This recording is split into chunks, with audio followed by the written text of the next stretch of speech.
औरत बस दरवाजा बंद करने ही वाली थी कि अचानक एक खूंखार मगरमच्छ सामने आ गया।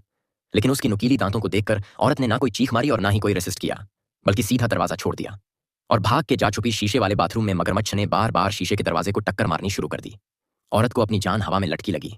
वो डर के मारे कोने में सिकुड़ के बैठ गई कि कहीं ये मगरमच्छ पतला सा शीशा तोड़ के उसे चिथड़े ना कर दे। और डर की बात तो ये थी कि 3 मीटर लंबा मगरमच्छ जाने का नाम ही नहीं ले रहा, उल्टा बाहर चक्कर काट काट के और ताकत इकट्ठा कर रहा था। अगली टक्कर के लिए हर एक टक्कर पे औरत के माथे पे पसीना टपकने लगता, क्योंकि इतने वहशी जानवर के सामने वो कुछ कर ही नहीं सकती थी। मगर कुछ सेकंड में ही उसके चेहरे का हाव भाव बदल गया, जैसे उसके दिमाग में कोई धांसू आइडिया आ गया हो। लेकिन तभी उसने एकदम से शीशे का दरवाजा खोल दिया और जाते हुए मगरमच्छ को गालियां देने लगी। ये सुनते ही मगरमच्छ और भड़क गया और मिसाइल की तरह सीधा शीशे की ओर छलांग मारी। औरत ने झट से पास की लाइट के पोल को पकड़ के मगरमच्छ के सामने ही बाथरूम के ऊपर से छलांग मारी।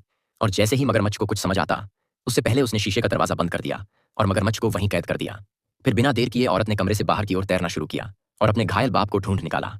दोनों ने एक दूसरे को सहारा देते हुए उस विला से बाहर निकलना शुरू किया, ताकि उस बाढ़ में डूबते टाउन से बच सकें। लेकिन जैसे ही वो कमरे से निकले, पानी की सतह पे फिर से मगरमच्छ की परछाई दिखाई देने लगी। अगर वो अब सीधा आगे बढ़ते तो खुद चलती फिरती बिरयानी बन जाते।